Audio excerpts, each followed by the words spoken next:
তো চলো কী রান্না করেছি দেখিনি। এই হচ্ছে উচ্ছে আলু ভাজা। তো উচ্ছে আলু ভাজা করেছি।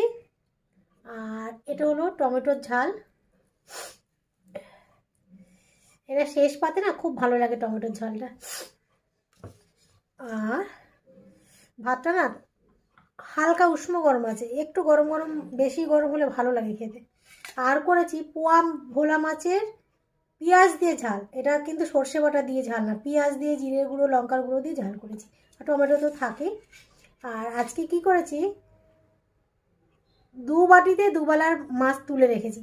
তো কী হয় বলো তো, এক বাটিতে আমি রাখি, ওই বাসন মাজার ভয় আমি আর দুটোতে আলাদা আলাদা করে ভাগ করে তুলে রাখি না। তুলে রেখেছি কারণ হচ্ছে এই যে তেল ঝাল তো গ্রেভিটা কম আছে। তো তুলে রাখলে বোঝা যাবে যে রাত্রে কতটা খাবো, তো ওই জন্য রাত্রে যতটা খাবো ততটা তুলে রেখেছি, আর এই বেলাটাই। তো চলো এই হলো আজকের রেসিপি।